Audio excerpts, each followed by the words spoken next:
Ladies and gentlemen, are you ready? Shit's about to hit the fan. Welcome to Unsanctioned Thursdays on Wrestling with Freddie. What's up, everybody? Welcome to the show that you all asked for, that you demanded, and you got. It's Unsanctioned Thursdays, where we give you a little bit extra because Wednesdays are not long enough. You know it. We agree. Don't yell at us on social media. It hurts. Jeff, how are you today, sir? I'm feeling good. How you feeling, bub? I'm feeling pretty good, man. We spoke last week. Here's your weekly update on my federation. We spoke last week. I got a text during the podcast with the bad news. I'm comfortable saying who the pass was this week. I want to make sure I got it right. Yeah, it was Warner Discovery. They were the first people that I went to. And I mentioned that I should have recognized by the types of questions that it was going to be a no. But pitching a brainchild or a baby or an idea, however you define it, is such a, it's like being underwater, man. It's such a roller coaster going up and down, but it's never fast when you want it to be fast, and it's never slow when you want it to be slow. So yeah, so it was Warner Discovery that, and I'm not saying that to hate on them or anything like that. I just want to give you guys all the information. So they eventually passed on it. I'll mention the places as we go through. I know that one of the places I went to is going to be a no, because at one point in the conversation, I wanted to say, do you guys even like wrestling? Like, it just didn't go well. We like so Freddie Prinze Jr., and, but I didn't know he was going to come pitch us wrestling. Maybe that's what it was, but I'll talk about them when they officially say no, but it's going to be a no. And then there's two places where I think one is a definite yes, and it's coming because they've made multiple calls asking all kinds of questions from creative to financial. When they start talking money, that's when it's getting serious. And the other place is like a dark horse, kind of not a long shot, like a weird choice, but it could be really cool. And if they say, I just want a yes, so whichever one says yes, I want to put wrestling on TV and put more wrestlers on TV, because that experience does nothing but help everybody, including the fans.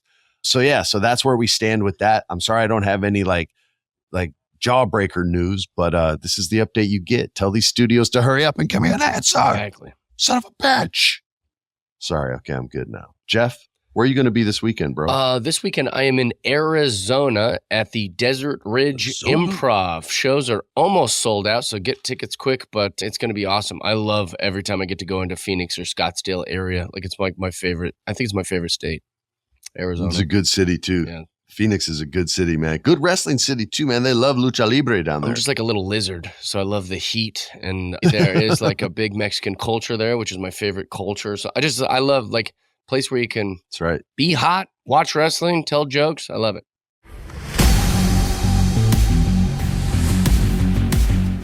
Sir, speaking of things you love professional wrestling. Mm-hmm.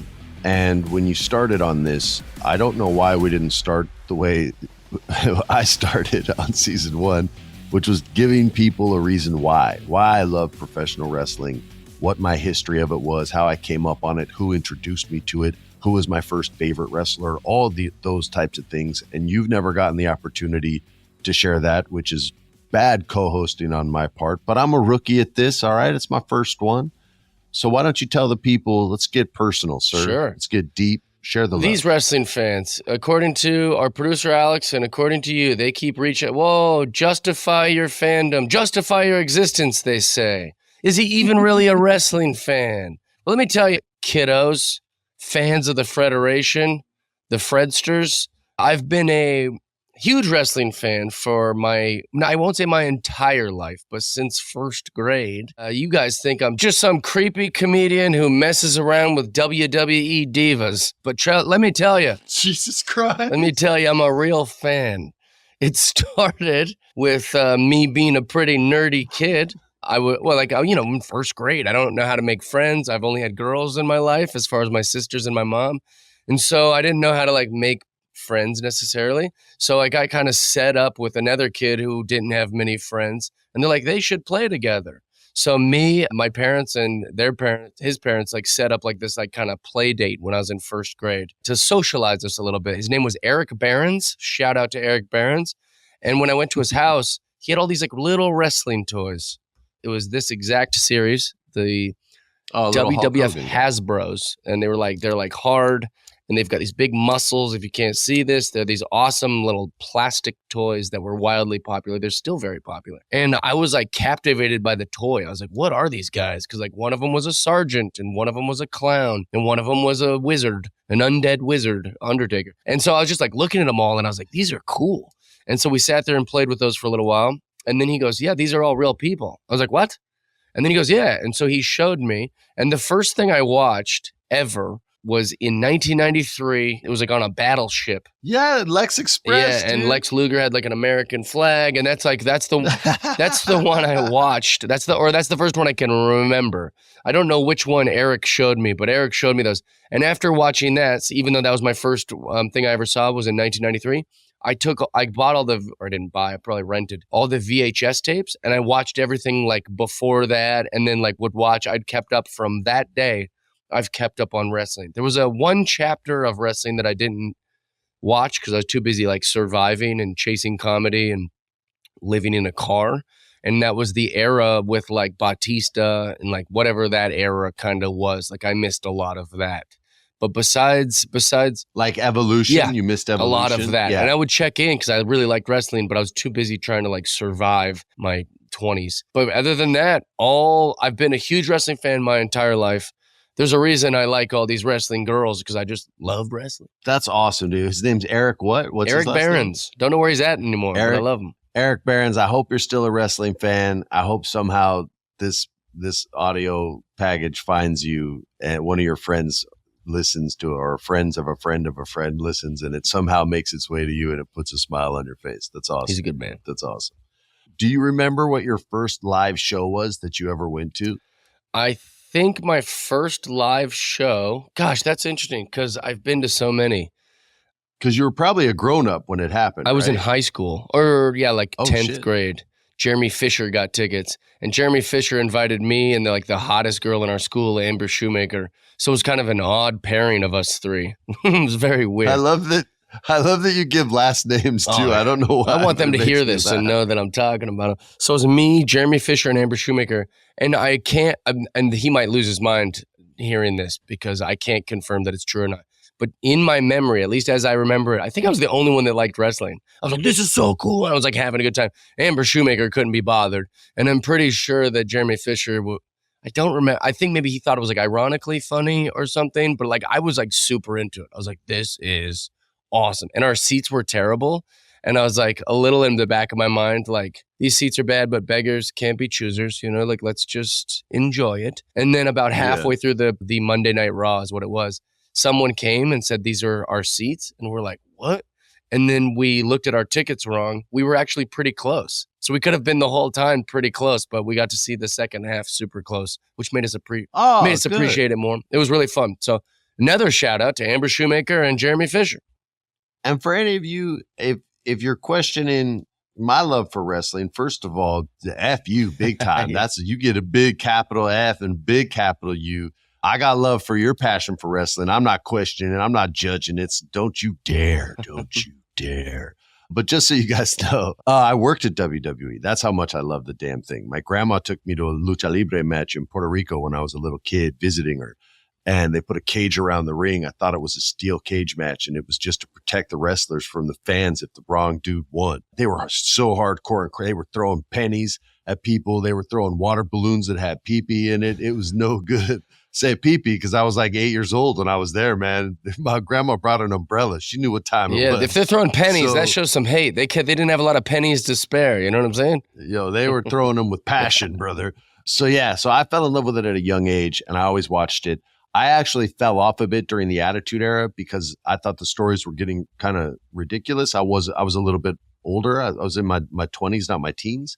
So I dropped off then and had to catch up on all that because my friends were like, dude, it's all the best matches. Who cares? And I started watching. I was like, oh, these are all the best matches. Who cares? So I'm with you on the matches. I just thought the stories sucked. And then I ended up retiring from acting when I had kids and went to a WWE match. It was Ric Flair's retirement match. Supposedly, he'll never one of retire. These big quote unquote fucking retirements, and nobody's retiring. It's frustrating. He's the Barbra Streisand of wrestling. It's the final concert ever. 27 times later. So I went to this match and I spoke to a lady who worked there named Kristen Prouty. I'm going to hit last names like Jeff did because it just sounds cool. Mm-hmm. She had worked there for a long time and kind of built her own division within the company. She was responsible for like taking care of the celebs that were coming in, and then built her spot from that to like a much bigger position in the company. And she started talking to me about wrestling, what I liked and didn't like. And so I was living in New York at the time. I went to Stanford, met with Stephanie, had a very similar conversation. And she goes, "You should talk to my dad." And I'm sitting there like, "What?" Oh, yeah. She's like, "Yeah, you should talk." I was like, "Yeah, I'll talk to your dad." And by the time I left, I had a job.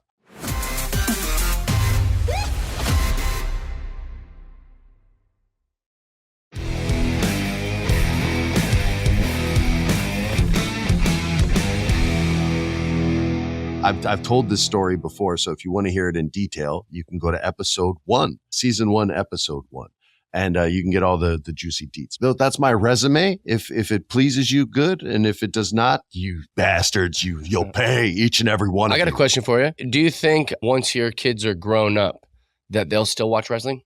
Charlotte, yes. Rocky, I don't know, because he wasn't that into it except Kevin Owens. He really liked he'd say, "Dad, tell me if there's a Kevin Owens match. I'll come down." But otherwise, he didn't really care, whereas Charlotte likes the boys and the girls matches. Nice. But his buddy Bo, who's on his football team, I got to tell a story about the football team too, by the way, loves wrestling. Like, he is 11 years old, 100% in that first hour of Raw demographic, the first hour demographic.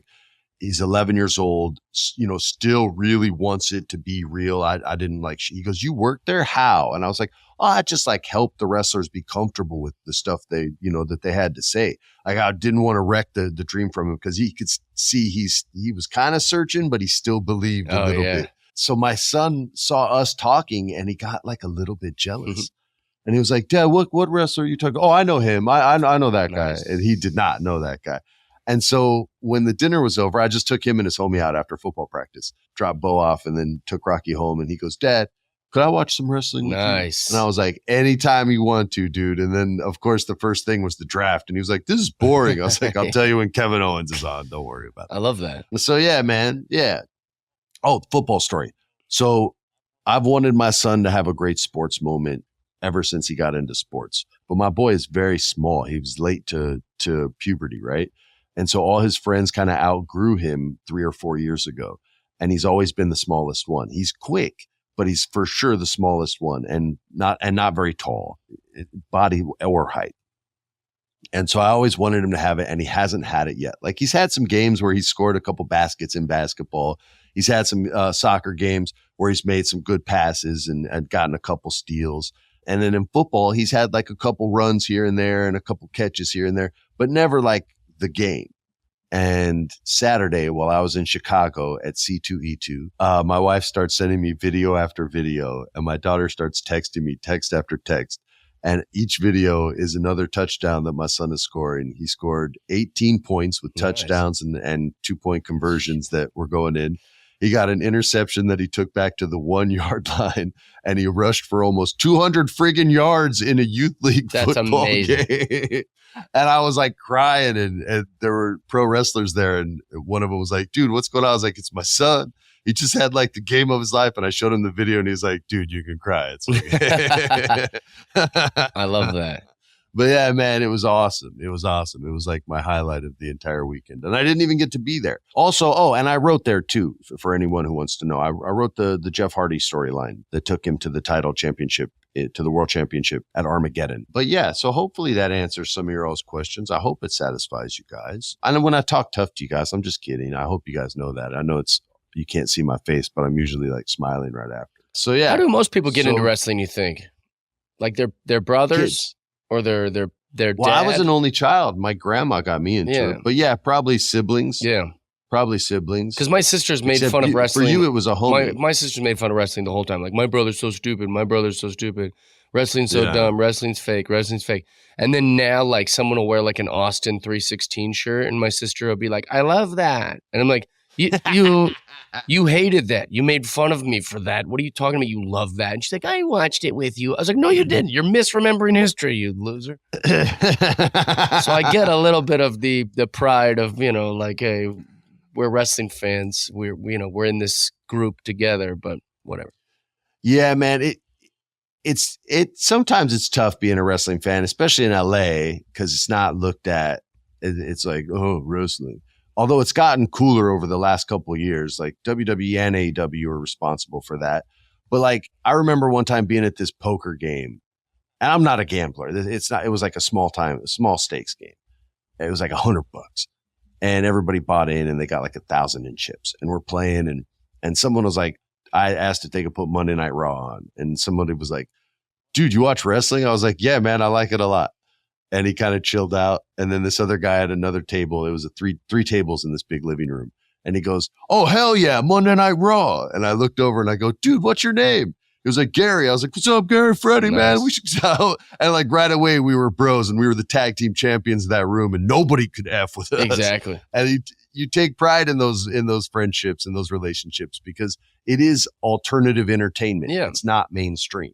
That's why they bring mainstream people in to help make it more mainstream. It's why they bring celebrities in to be guest GMs to get RKO'd by Randy Orton, or to have Butterbean go in and knock out Bart Starr back in the day at WrestleMania, like to bring more eyeballs to the product. It's why they did Snooki when I worked there and brought Snooki to WrestleMania, and she friggin' beat Michelle McCool. What the hell were they doing? But yeah, man, they're trying to make it more mainstream. So I definitely feel the fans on that, and I feel you on that as well, dude. It's also like it takes a special type of person to like wrestling. So when you know someone else likes wrestling, it immediately makes you like you got kind of this connection with them. I was explaining to my barista this morning. I was like, he's like, what are you doing today? And I was like, I'm doing my wrestling podcast. And he's like, you do have a wrestling podcast? I was like, well, Freddie Prinze Jr. has a wrestling podcast, and I'm his co-host. And he's like, oh, cool. And then he asked the normal questions about you, and I put you over. Then he's like, isn't like Joe Rogan like obsessed with pro wrestling? And I was like, no, Joe Rogan likes real like mixed martial arts. Like we like pro wrestling. We like that stuff too, but we like it's a pro wrestling, big difference. And he goes, oh yeah, it's like fake, right? And I was like, ugh, now we have to have this conversation, you know? Yeah. So I was like, yes, it's predetermined. Yes, it's choreographed. Yes, it's a show, but it's not fake. That word isn't really how we talk about it. Because it's like Cirque du Soleil, it's as real as Cirque du Soleil. It's a show with athleticism, and it's sure as hell realer than game. It's a Jackie Chan fight scene, man. Like, and it hurts more because they don't have pads on. Shit, it's a hell of a lot realer than Game of Thrones. And I don't hear you talking trash about that. It's awesome. It's cool. Yeah, Drew McIntyre has a real sword, not that fake prop. Now he's got an even realer sword from The Rock. The Rock just gave him one. Did you see that video?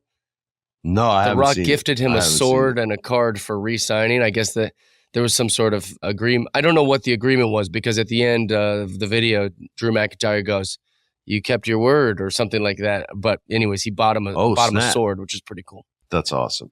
Guys, make sure you tune in next week when our guest is none other than the AEW World Champion, Swerve Strickland. We love him. He announced he was going to be a champion in 2024 on this very show last year, and we can't wait to have him on again. So tune in for that. And as always, on Unsanctioned Thursdays, I'll continue to give you guys updates regardless of the success or the failure of my own dream of creating my own promotion. So stay tuned for those as well every Thursday. On behalf of Jeff Dye, as always, I'm Freddie. Peace. This has been a production of iHeart's My Cultura podcast network. For more podcasts from iHeartRadio, visit the iHeartRadio app, Apple Podcasts, or wherever you listen to your favorite shows.